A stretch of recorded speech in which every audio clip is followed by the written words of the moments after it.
Graças a Deus, a nossa saudação cristã, no nome do Senhor Jesus Cristo. Pela graça de Deus, mais uma vez estamos aqui, né?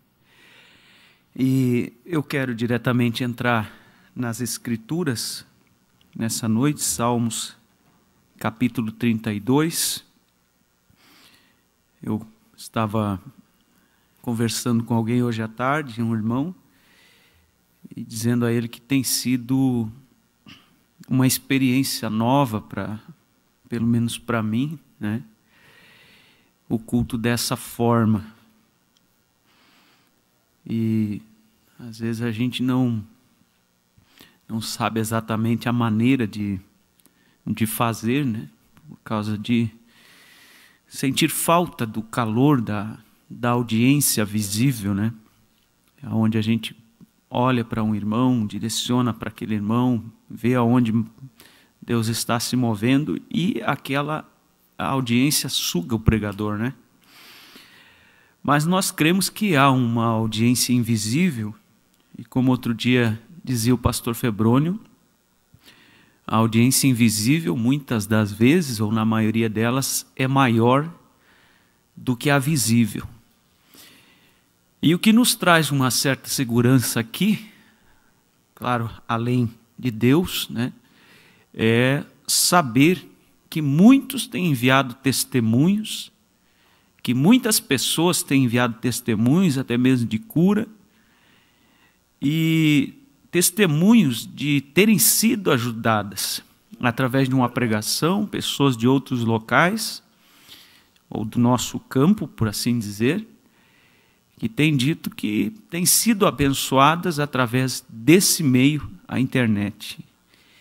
Então, que nessa noite possa ser da mesma forma. Tem vindo ao meu coração um tema, e eu gostaria de falar sobre confissões nessa noite. Para tanto, quero ler Salmos capítulo 32, enquanto os irmãos procuram, está bastante frio aqui em Chapecó, e 12 graus, eu creio que é a temperatura nessa casa, né? Então está bastante frio aqui. Salmos capítulo 32 diz assim: Bem-aventurado aquele cuja transgressão é perdoada e cujo pecado é coberto. Bem-aventurado o homem a quem o Senhor não imputa maldade e em cujo espírito não há engano.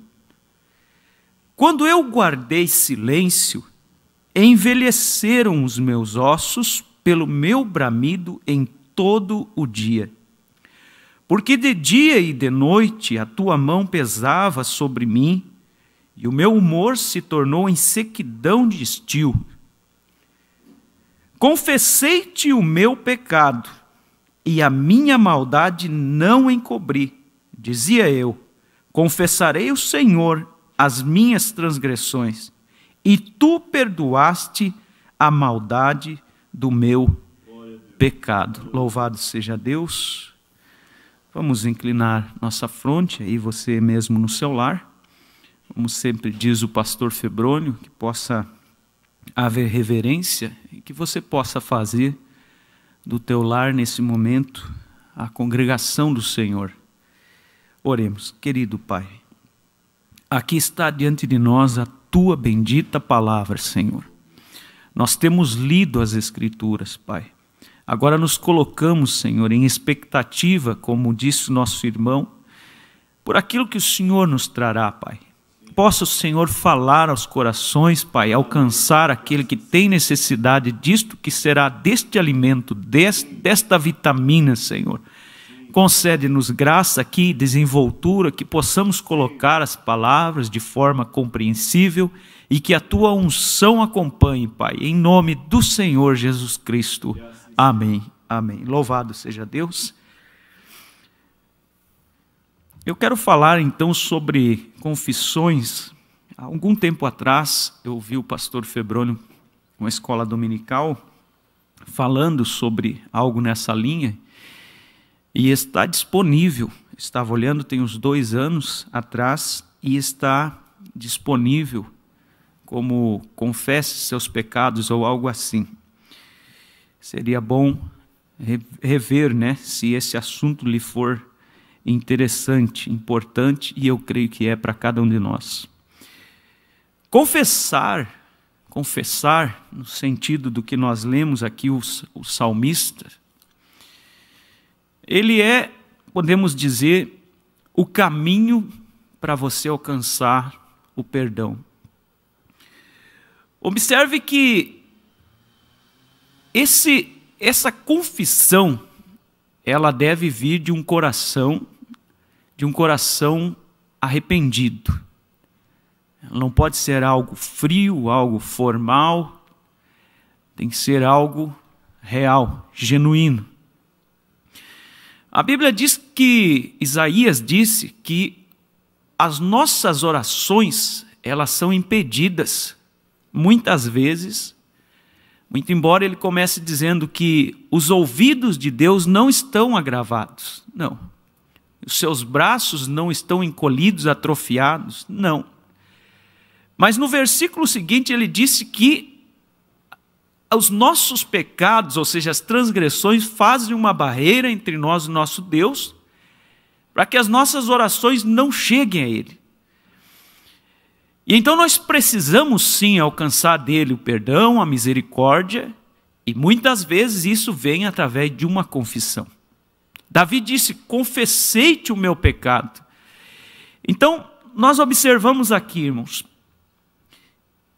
João, na sua primeira carta, ele disse que 3 coisas há no mundo. Quando ele fala, aquele que ama o mundo, as coisas do mundo, o amor do Pai não está nele, ele diz 3 coisas há no mundo: a concupiscência da carne, a concupiscência dos olhos e a soberba da vida, ou seja, o orgulho. E esse é um grande obstáculo para a confissão. O orgulho, vamos dizer, ele é uma muralha para que você possa vir e confessar. Agora, uma confissão, irmãos, entrando já aqui, quando se vai fazer uma confissão, é algo simples de certa forma, mas olhando por outro ângulo, ela precisa ser feita da maneira correta. Ela tem as suas diretrizes, por assim dizer. Uma confissão, para começar, ela nunca pode ser feita pelas metades. Uma confissão, ela tem que ser de A a Z, vamos dizer, ela tem que tomar todo o contexto. Você precisa colocar tudo sobre a mesa. Cada ponto, vamos dizer assim, daquilo que compõe a tua confissão, deve ser alcançado, sem omitir nada, porque do contrário, ele não é, na verdade, uma confissão. Outro dia, contando uma pequena experiência, eu estava vendo sobre o caso de um irmão em um certo lugar, e um dia ele me surpreendeu com uma ligação dizendo que havia sido preso. Então, para nós é um espanto um irmão ser preso. E ele disse assim: a minha esposa me denunciou na Maria da Penha, na lei, e a polícia me prendeu. Automaticamente a tua mente vai e imagina o que deve ter acontecido. E eu perguntei a ele: mas o que houve? Ele disse: não houve nada. Quando eu relatei esse assunto ao pastor Febrônio, ele disse: vá e veja, porque a coisa não está bem contada. Quando eu fui conversar com a irmã, depois de um tempo encontrei ela, ela disse que ela não chamou nada, foi os vizinhos que chamaram, porque esse personagem em questão havia pego uma faca, perdeu o controle por algum assunto, e a irmã com a criança correu ao banheiro e se trancou e chaveou a porta, e ele estava batendo na porta, e então logicamente ela gritou e os vizinhos chamaram e a polícia levou ele, ficou detido como que por 7 dias. Depois do caso passado, conversando novamente com ele, eu fiz uma pergunta. Disse, por que você... Perguntei de novo sobre o assunto, foi bem assim? Aí ele abriu o jogo e eu disse para ele, por que você não contou a verdade naquele momento? Veja que, como é que você pode ajudar uma pessoa que te traz uma confissão manca, vamos dizer assim, traz uma confissão pelas metades, vamos dizer, traz uma confissão que não equivale com a verdade, não te oferece todos os dados, simplesmente faz uma confissão que acaba perdendo mais pontos do que não tivesse confessado. Então você observe, uma confissão, ela não pode ser uma confissão pela metade. Eu estava vendo outro dia, numa palestra, um homem contou uma história, que isso não é por gracejo que se conta aqui, mas a mãe escutou os choros do menino pequeno e correu lá, e lá estava a irmãzinha mais velha, vamos chamar de Mariazinha, e o Pedrinho. E o Pedrinho estava aos prantos, e ele disse, a Mariazinha puxou o meu cabelo e chutou a minha perna. E a mãe disse, Mariazinha, por que você permitiu Satanás entrar no teu coração e fazer você puxar o cabelo do teu irmão e chutar a perna dele? A Mariazinha olhou e disse para ela assim, mãe, puxar o cabelo pode até ter sido Satanás, mas chutar a perna dele fui eu que quis mesmo. Quer dizer, é uma confissão, vamos dizer, real, quando você oferece todos os dados e assume os erros que você cometeu. E todos nós nesse caminho estamos sujeitos a cometer erros. Todos nós nesse caminho estamos sujeitos a cometer erros.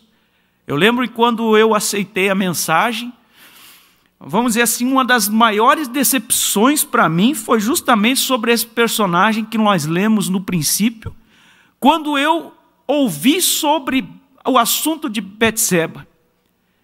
Aquilo foi tão dolorido para mim, porque quando eu comecei a vir nos cultos e ouvir as pregações há 15 anos atrás, eu imaginava que não havia, que isto era a perfeição, era ouro, vamos dizer, achei a mina de ouro, porque eu ouvia do púlpito e eu pensava, todos são assim. Quando eu olhei nas Escrituras e vi um homem segundo o coração de Deus, chamado Davi, vamos dizer, cometendo aquela falha, eu confesso que eu fiquei pensando, como é que pode? Como é que as coisas são então? E com o passar dos anos, a gente vai aprendendo e vendo que nós não deixamos de ser humano. Então, em menor escala ou em maior escala, todos nós precisamos continuamente de perdão, e alguns através de uma confissão, e de uma confissão bem feita. De uma confissão, vamos dizer, completa, não de uma confissão pelas metades. Vamos seguir um pouquinho mais aqui. Há um tipo de confissão que ela é feita não por arrependimento, mas pela, vamos dizer assim, pela natureza da pessoa, pela sua sinceridade. Ela não admite, veja, ela confessa por uma forma de orgulho que não admite ela, vamos dizer assim, mentir. Então, ela confessa não por arrependimento, mas por sinceridade. Ela chega e diz, eu fiz isso. Não é uma confissão leal e legal, vamos dizer, conforme as Escrituras, porque não houve um arrependimento, mas sim uma sinceridade, vamos dizer, da índole da pessoa. Estufa o peito e conta o que fez, não é uma confissão. É diferente, é por sinceridade e não por arrependimento. E nós precisamos de um arrependimento, porque há uma diferença entre assumir e confessar. E o arrependimento do que nós estamos falando é quando você é convencido pelo Espírito Santo, vamos dizer, e isso te traz esse arrependimento, me traz esse arrependimento. Louvado seja Deus. E o arrependimento, por sua vez, ele é uma tristeza profunda. Vamos dizer, por você ter entristecido a Deus, saber que entristeceu a Deus, porque lá no fundo do teu coração o Espírito Santo vem e te convence. E aí você precisa resolver o assunto, precisa levar isso ao perdão, precisa muitas vezes confessar. Nós falamos alguns dias atrás aqui, e está essa gravação na internet, sobre Se o coração nos condena, maior é Deus. Sob este título, eu creio que está a pregação. E nós falamos mais ou menos nesta linha algo. E nós tocamos nesta escritura de 2 aos Coríntios, capítulo 7. 2 aos Coríntios, capítulo 7. Nós vamos procurar nesse culto ir mais calmamente, né?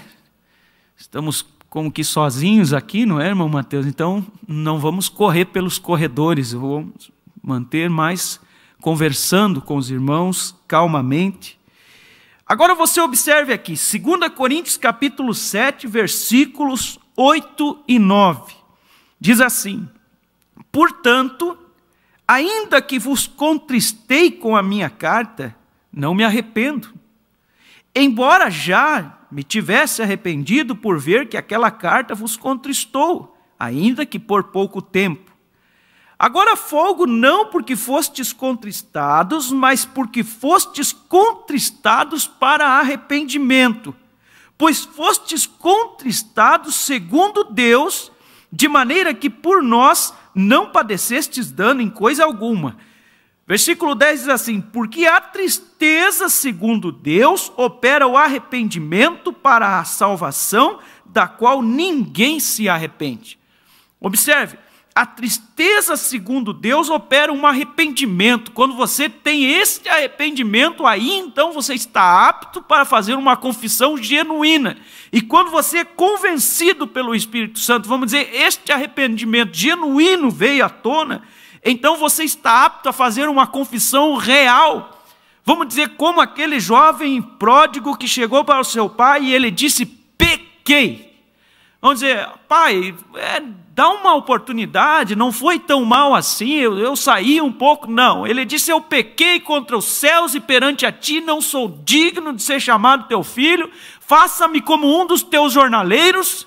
Aí nós vemos um arrependimento genuíno, aí nós vemos uma confissão real, sem precedentes. Vamos dizer, a imagem dele não estava mais sob a balança, vamos dizer, o seu status não estava mais em uma balança. Ele chegou e colocou com todas as letras e expôs o seu pecado. Assim como Davi disse, porque enquanto ele tinha aquilo dentro dele, ele disse o seu humor tornou-se em seca de estio, vamos dizer, até os seus ossos doíam, mas quando ele pôs aquilo para fora, colocou sobre a mesa. Vamos dizer, o jovem chega e diz: pai, é assim, daqui até aqui. A moça chega e diz: pai, foi assim, assado, está aqui diante de ti, preciso de ajuda. Vamos um pouco além, vamos seguindo aqui, um pouco não, vamos seguindo. Aí você observa, irmãos, que este arrependimento, ele vai funcionar aliado a outros dois fatores que Paulo menciona a Timóteo no capítulo 1 da sua primeira carta, nos versículos 5 e 6, e depois ele repete no versículo 19, ele usa uma boa consciência, um coração puro, uma fé não fingida, uma boa consciência. Vamos dizer, aí é onde que as coisas começam a funcionar. Vamos um pouco mais, vamos seguindo aqui. As pessoas, muitas vezes, irmãos, se arrependem. Há pessoas que muitas vezes se arrependem, mas não é esse tipo de arrependimento que nós estamos falando. Então, você vai observando que há uma variedade de formas aqui, mas dentre estas várias formas existe um canal que é o real e o legal, vamos dizer, que é o válido. Tem muitas pessoas que se arrependem, dizem: olha, irmão, eu estou arrependido pelo que eu fiz. Quando você vai analisar o decorrer da coisa, você vê que este arrependimento, ele veio em cena, ou ele brotou, quando aquilo trouxe uma consequência.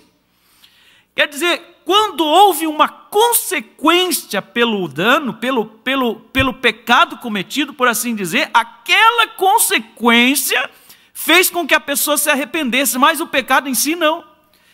Quer dizer, quando aquilo, vamos dizer, chocou, que trouxe algum prejuízo, que a pessoa teve que colher o fruto que plantou, ali sim ela se arrependeu. Ela pode dizer, eu estou arrependido, mas não é o mesmo tipo de arrependimento. Não foi um convencer do Espírito Santo, não foi um convencer, vamos dizer, de uma palavra, de uma pregação que veio cortando e tomou você ali no assento e fez tremer, e você foi convencido pelo Espírito Santo. Você chama a esposa, o esposo, o ministério, o irmão, o que for, e você vai até a pessoa e confessa aquilo.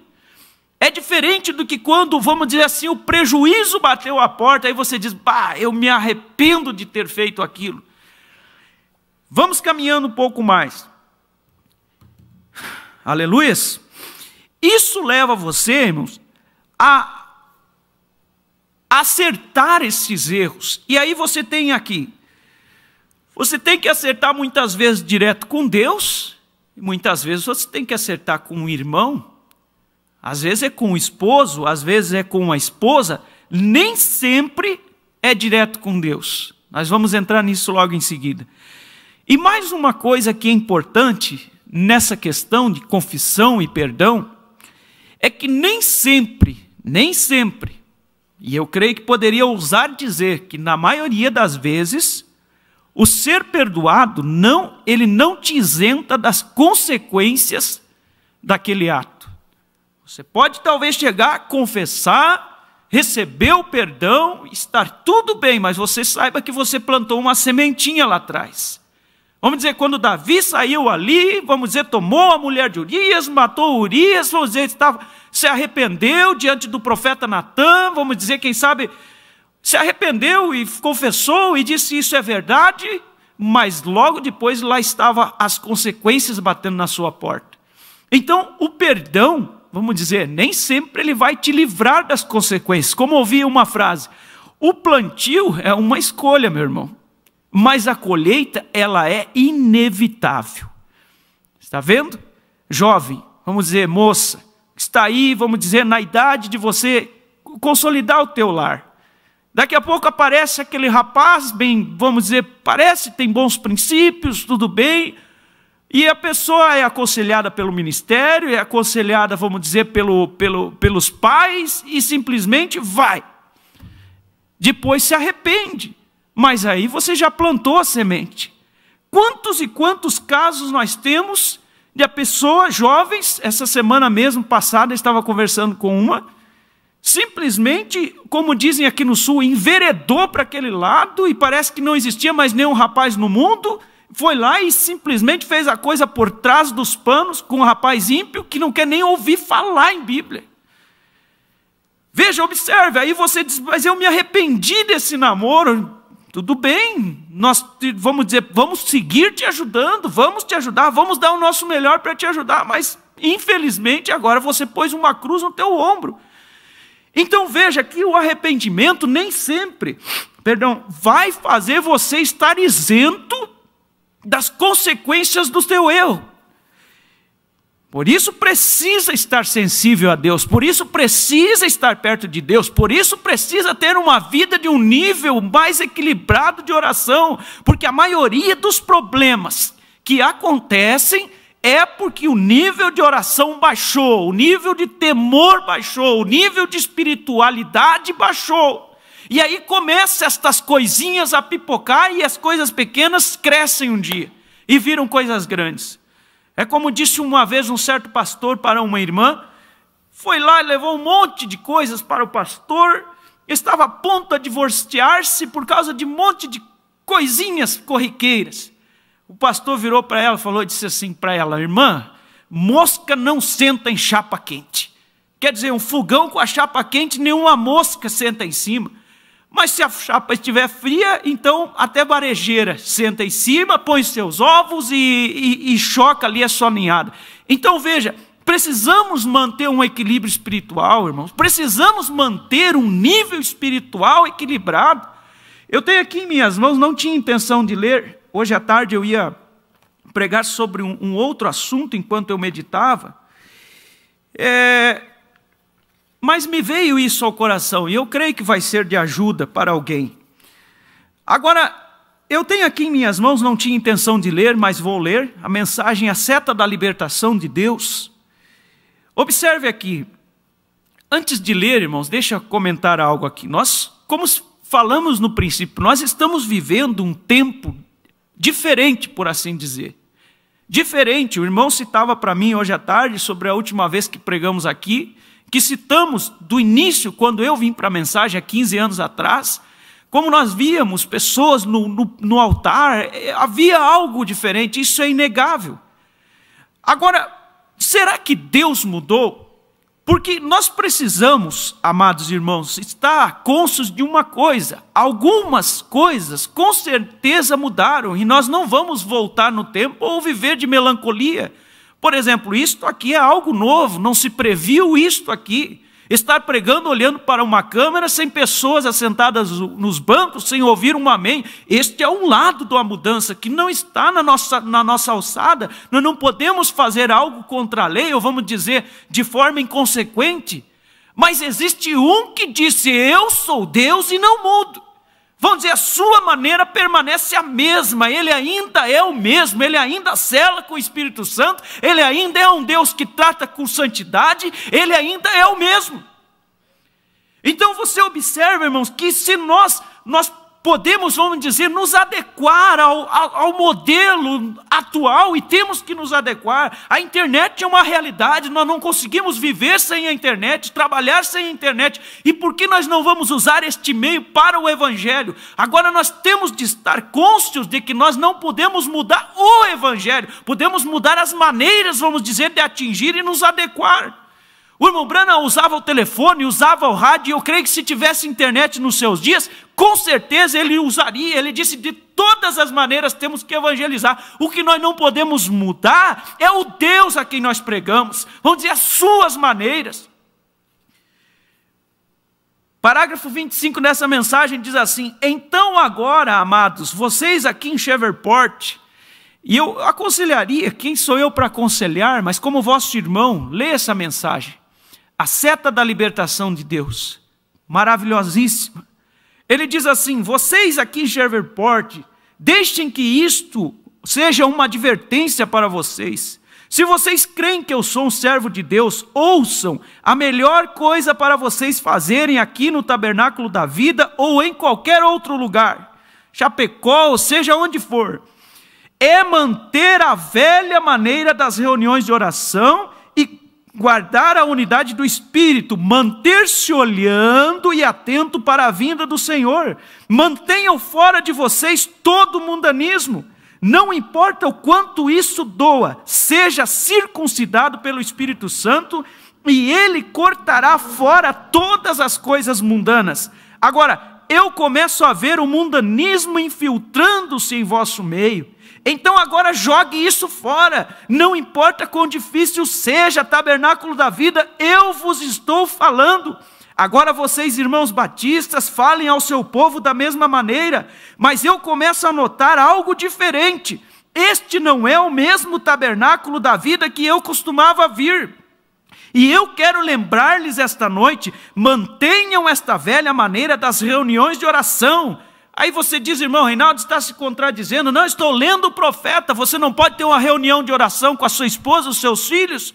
Vamos dizer, não pode ter uma reunião de oração entre a sua família, que convivem junto? Com certeza pode, nesse momento. Agora observe aqui, mantenham esta velha maneira de fazer o Espírito Santo cair entre vocês. Mantenha o mundo fora disso, cele Cristo dentro, e se você está diminuindo em oração de alguma maneira, apenas lembre-se que o que semear escolherá, apenas lembre-se disso. Observa, irmãos, então nós podemos, as coisas ao nosso redor podem mudar sim, mas intimidade com Deus continua sendo intimidade com Deus, batismo do Espírito Santo continua sendo batismo do Espírito Santo, a palavra continua sendo a palavra. Não vamos trazer um jeito moderno. Aí você diz, irmão Reinaldo, mas eu tenho assistido lá o quadro lá, ou você sabia que é tão, vamos dizer, simples. Sim, com certeza, é uma pescaria. É uma maneira de abordagem para a internet para a pessoa que talvez nunca ouviu falar de Jesus Cristo. Mas quando você vai, por exemplo, em Gênesis capítulo 17, se não me falha a memória, você vai ver Deus chamou Abraão, Abraão desceu para o Egito, foi para cá, foi para lá, mas quando Deus deu o selo da circuncisão para Abraão, ele olhou para Abraão e disse assim: agora anda na minha presença e ser perfeito. Quer dizer, tem que haver um crescimento, um amadurecimento. Quando era menino falava como menino, Paulo disse, mas agora eu cheguei a ser um homem. A Bíblia fala sobre a estatura de um varão perfeito. Paulo fala em Efésios 4, até que todos cheguemos à varonilidade perfeita na estatura de Cristo. Desta forma, não vir meninos e continuar a vida inteira meninos, não. Precisamos de um amadurecimento. Hoje à tarde eu me lembrava como Paulo descreve para Timóteo as faixas etárias. Trate as jovens como se fossem irmãs, as mais velhas como a mães. E fala daquelas mulheres mais velhas que elas tinham que ensinar as mais novas. A quê, irmão Reinaldo? Elas tinham que ensinar. Não sou eu que digo, a Bíblia diz, a serem boas donas de casas, sóbrias, honestas, ensinar a amar os seus maridos.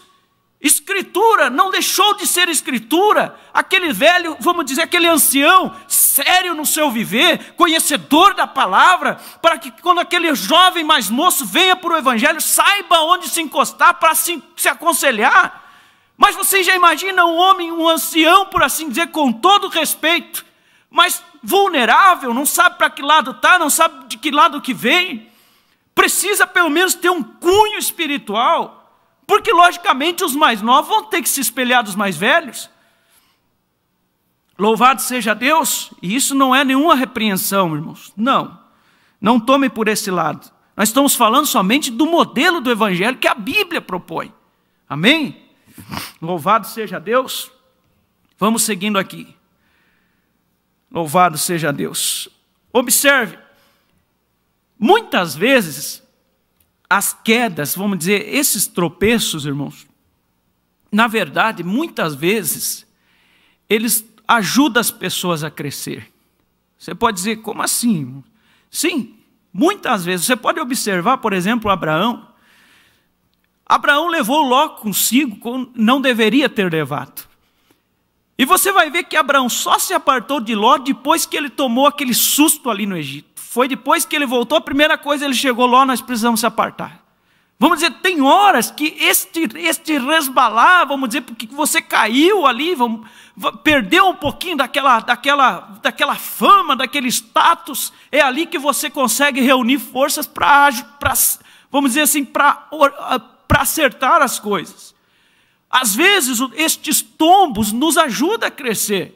Nos ajuda a reconhecer que nós não passamos de humanos, nós somos falhos sim, do menor até o maior.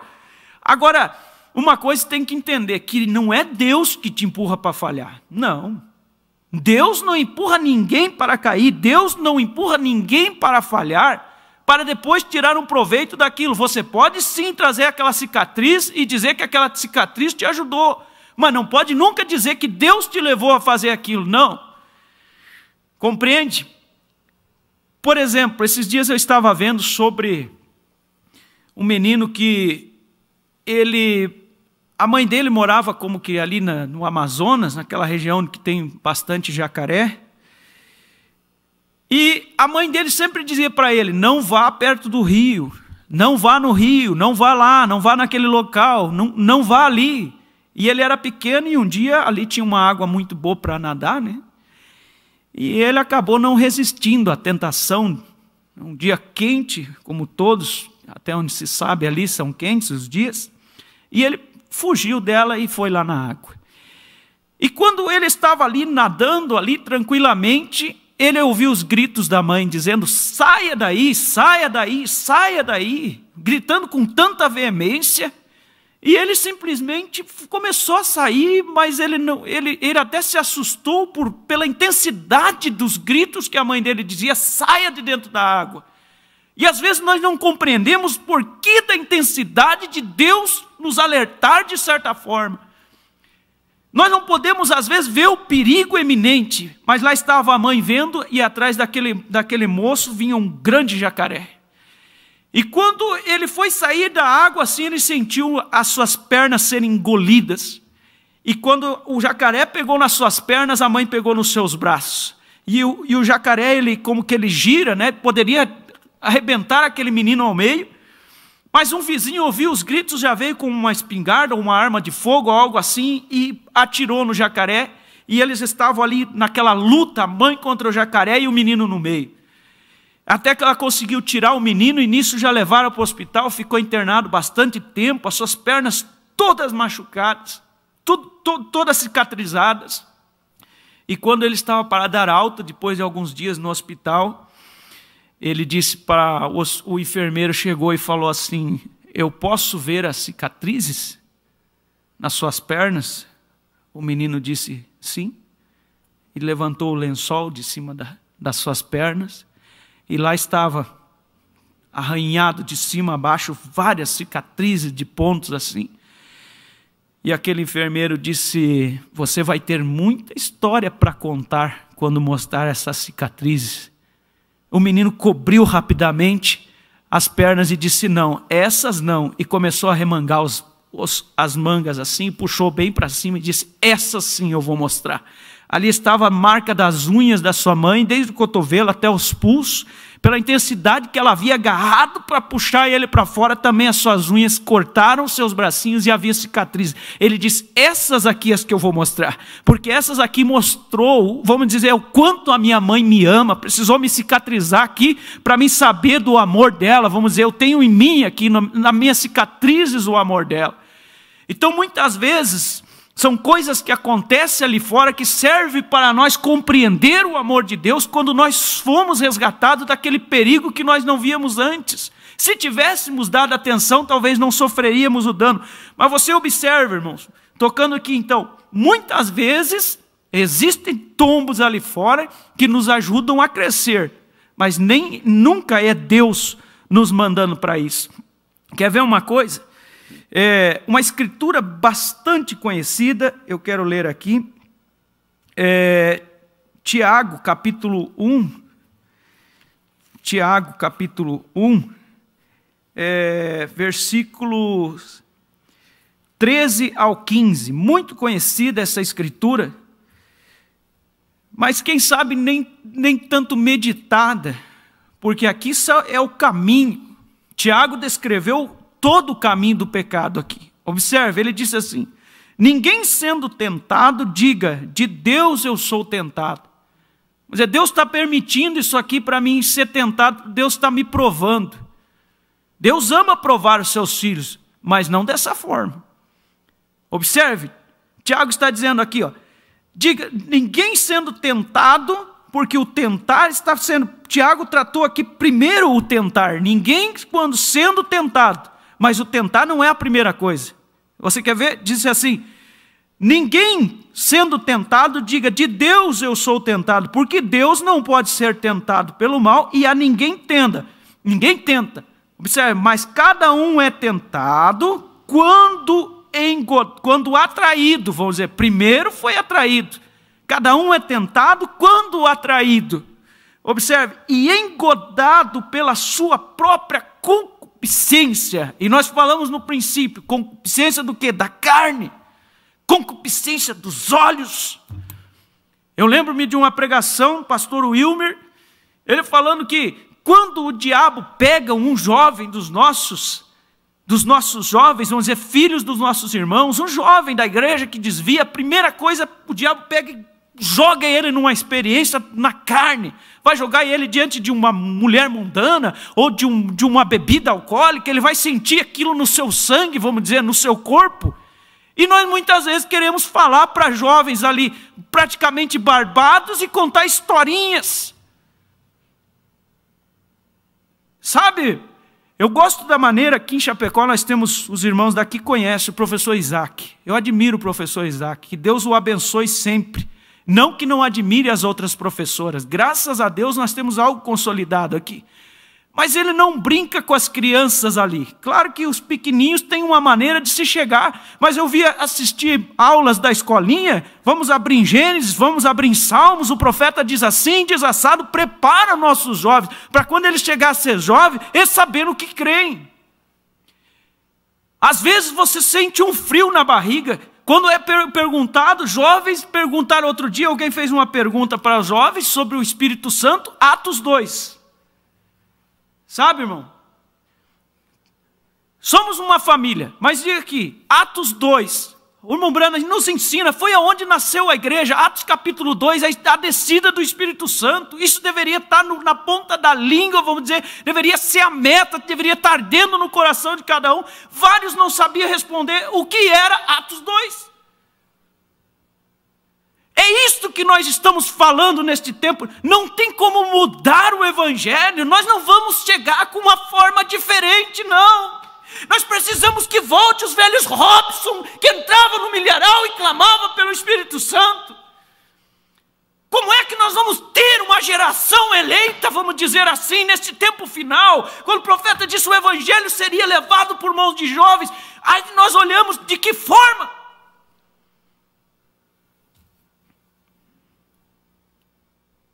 Talvez eu vá ouvir por causa disso daqui. Não há problema. Tiago disse isso daqui, mas cada um é tentado quando atraído e engodado pela própria concupiscência.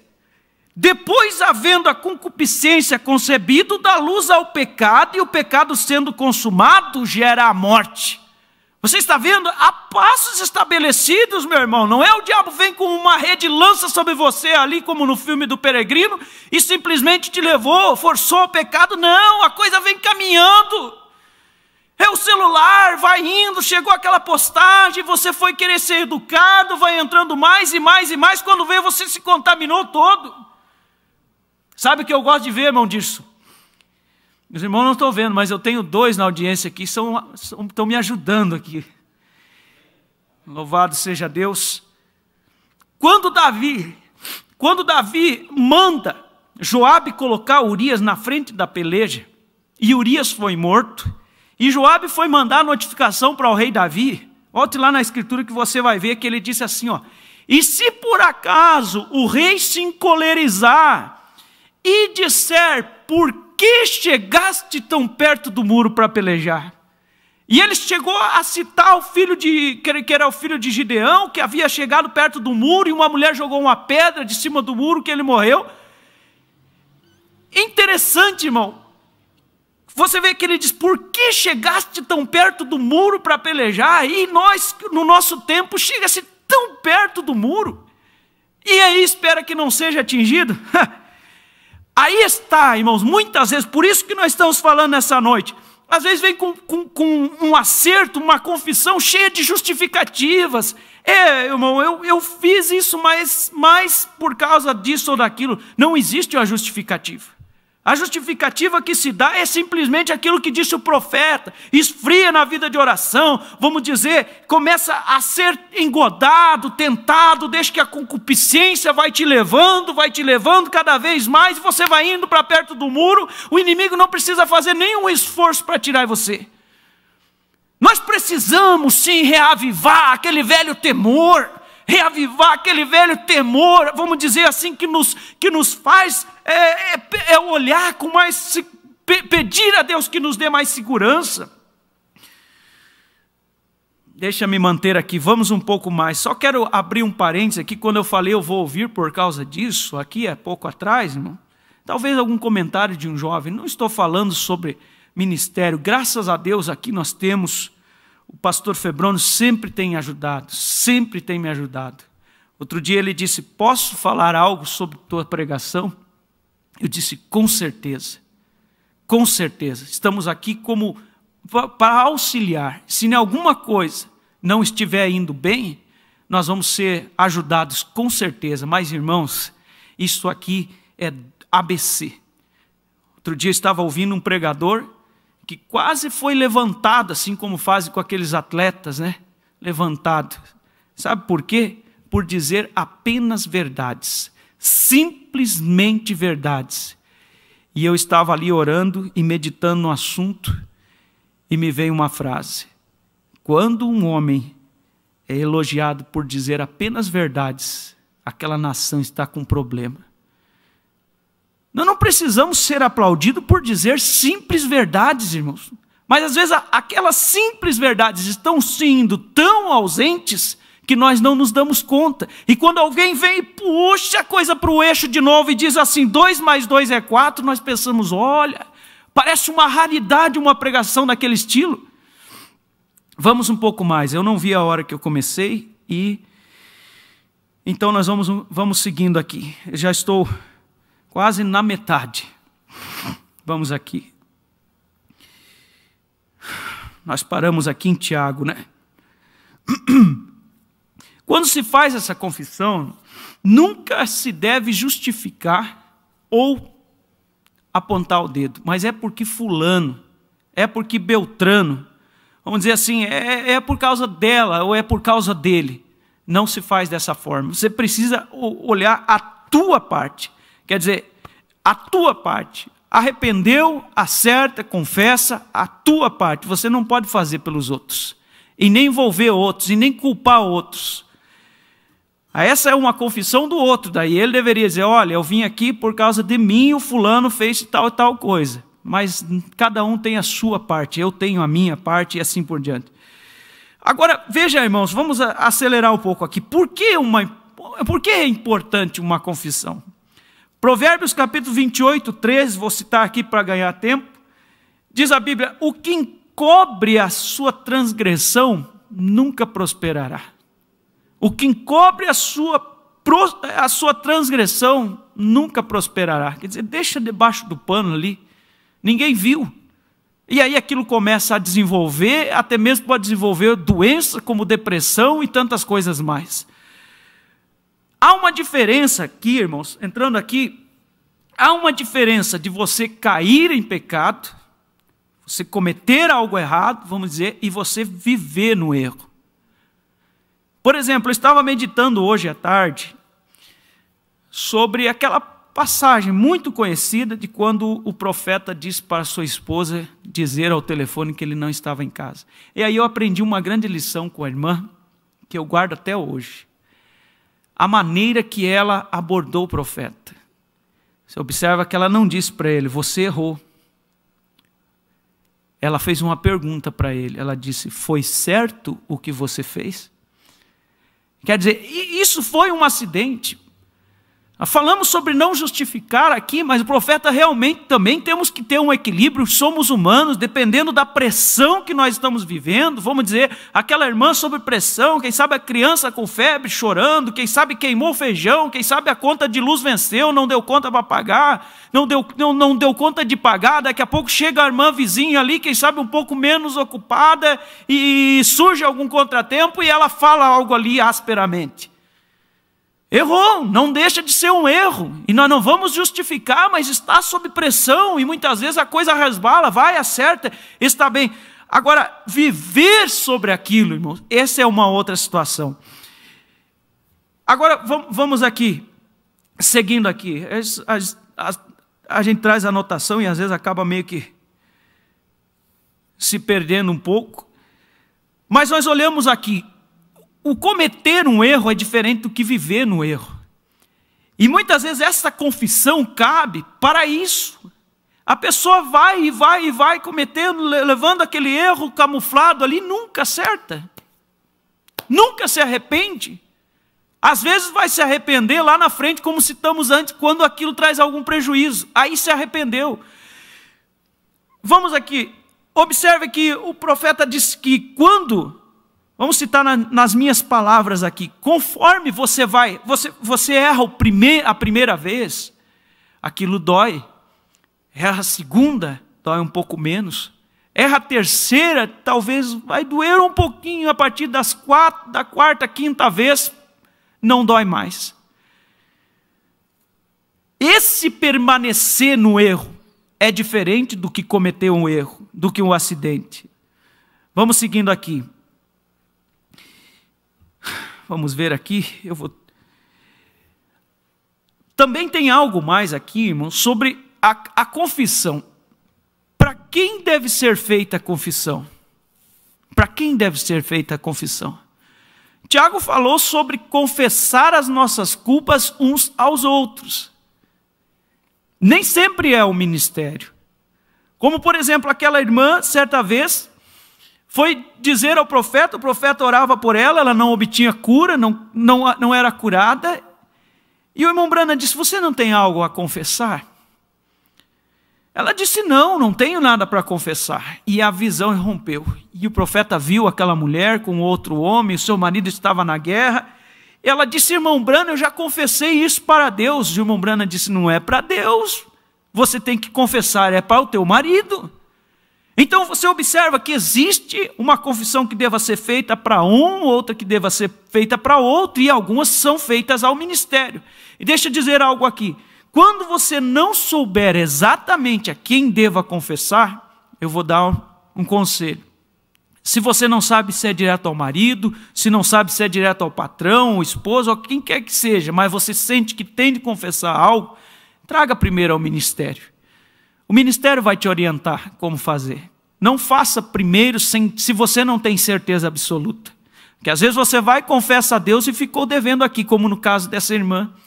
Ou às vezes você vai e confessa direto a pessoa e quando precisaria ter trazido ao ministério. Então, quando não tem uma certeza absoluta, venha primeiro ao ministério. Eu estava lembrando também de algo hoje à tarde, sobre 3 jovens que foram fazer uma pescaria. E aí eles ali começaram a conversar e começaram a confessar um para o outro. E um disse assim, olha, irmãos, somos amigos e tudo. Um problema aí que eu de vez em quando eu tomo um pouco de bebida. Aí os outros, não, todos somos falhos, né? Eu também, irmãos, eu gosto de um baralho de vez em quando. Os 3 jovens ali conversando. E o outro ficou quieto. E eles começaram a ficar preocupados, porque eles haviam confessado, e o outro, será que o outro não tinha nada para confessar? E eles esperaram e não aguentaram, e apertaram o outro, e disseram, e você não tem nenhuma falha? Ele falou, eu tenho. Mas e qual que é? Ele disse, é que eu não vejo a hora de encontrar alguém para contar isso aí. O homem tinha um espírito de fofoca. Então você observa, você tem que saber para quem você conta e até que ponto você conta. Entende? Por exemplo, vamos dar um exemplo aqui. A esposa, o marido está com um determinado problema na sua vida íntima e a irmã, muito amiga da outra, vai e expõe a vida do marido para outra irmã. Entende? Você tem que cuidar para que você abre as tuas coisas, se aquilo é necessário, se aquilo não é necessário. E eu vou concluir aqui. Tem bastante anotações mais aqui, mas eu vou concluir por aqui. Às vezes a pessoa diz assim, não, mas eu estou na igreja, eu estou na casa de Deus, eu estou ali. Eu quero ler uma escritura aqui, e aí vamos estar logo encerrando. Eu creio que eu me atrapalhei um pouco aqui, mas Deus o sabe. É como dito no princípio, nós estamos vivendo experiências novas aqui. Essa escritura me chamou a atenção, irmãos. Deuteronômio, capítulo 11, versículo 26 a seguir diz assim. Vamos tomar aqui do 29. Diz assim, e será...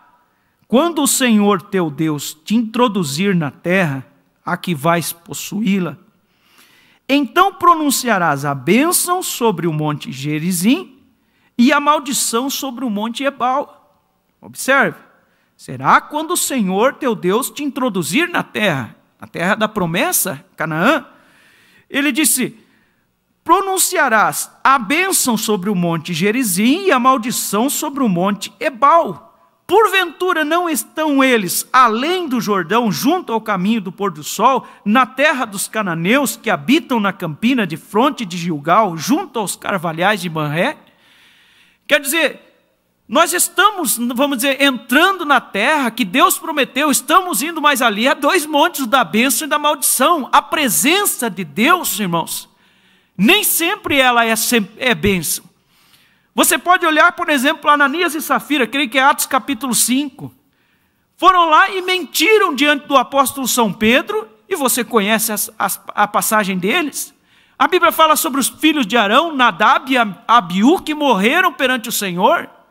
Vamos dizer, fala de um Joabe que morreu perante o Senhor. Vamos dizer, a presença de Deus, ele é um trono de julgamento.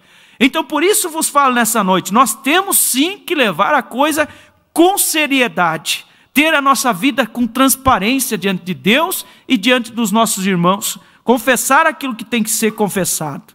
E concluindo apenas isso, quando confessa e deixa, diz a Bíblia, alcança a misericórdia. Confessou, pede graça para Deus para nunca mais tocar naquilo. Outra coisa, quando se confessa algo, a pessoa quem recebeu essa confissão, ou você mesmo que confessou, não toque mais no assunto. Aquilo morre ali. Compreende?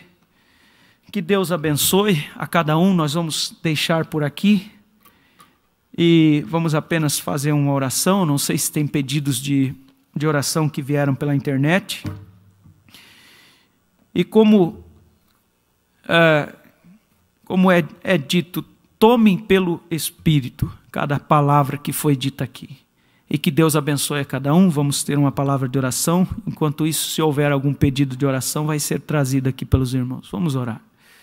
Queridíssimo Pai Celestial, bem sabemos, ó Deus, que nós pelejamos, Pai, pela Tua milícia. E as nossas armas, Pai, elas estão todas na Tua palavra, Senhor.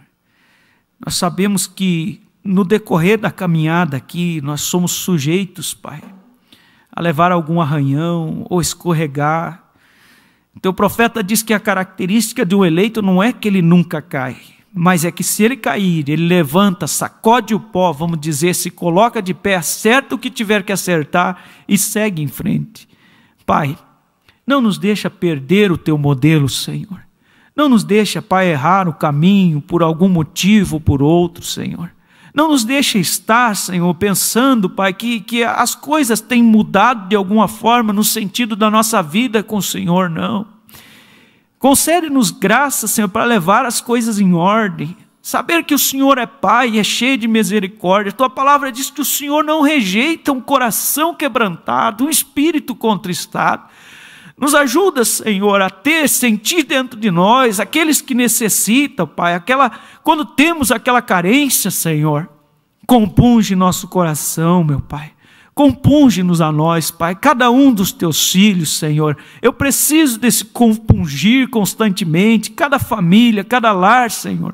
Ajuda-nos, Pai Santo, e abençoa estes trabalhos pela internet, Senhor. Venha, Pai, nos adestrar nesta etapa, Pai. Senhor, ensina-nos, Pai, como fazer as coisas, porque muitas vezes nos encontramos um tanto sem saber qual o rumo tomar, Pai, qual a maneira, Senhor, até mesmo de colocar as palavras, Pai.